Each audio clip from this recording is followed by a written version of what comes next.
खेळा मंत्री गोविंद गावडे हांणी वेळी आनी बाणावली मतदारसंघाचो दौरो केलो। सरकार तुमच्या दारी या उपक्रमाच्या फाटभुंयेर तांणी ह्या मतदारसंघात भेट दिल्ली। 10 नोव्हेंबर मेरेन वेळीचे स्पोर्ट्स कॉम्प्लेक्स तयार करतलो अशें आश्वासन ह्या वेळार मंत्र्यान दिलां। तशेंच हांगा आर्टिफिशियल टर्फ, जॉगर्स ट्रॅक आनी हेर सुविधा तयार करतले अशें तांणी सांगलें।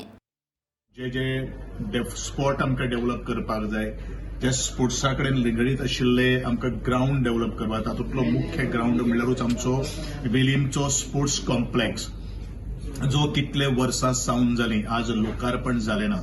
आणि म्हणूनच साहजिकूच सातत्यान आमदार म्हजे कडेन सातत्यान संपर्कान आशिल्लो आणि we have decided to inaugurate that complex by 10th of November. That is already assurance I have given to him, and I have directed to all my technical team, त्याचबरोबर डायरेक्टर जो आसा की ह्यो सगळ्यो काही गोष्टी लागणारे ऍडमिनिस्ट्रेटिव्ह जो प्रोसेस आमकां करपाक जाय, ते सगळे काही गोष्टी गजाली करून 10 तारखे पयलू in between 25th October to 10th of November हो स्पोर्ट्स कॉम्प्लेक्स तयार जातलो, उद्घाटन जातलें।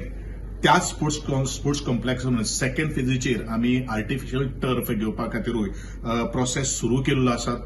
सेकंड थिंग, द जॉगर्स ट्रॅकाचो डिमांड लोकल्सां कडल्यान आमकां आयिल्लो आसा।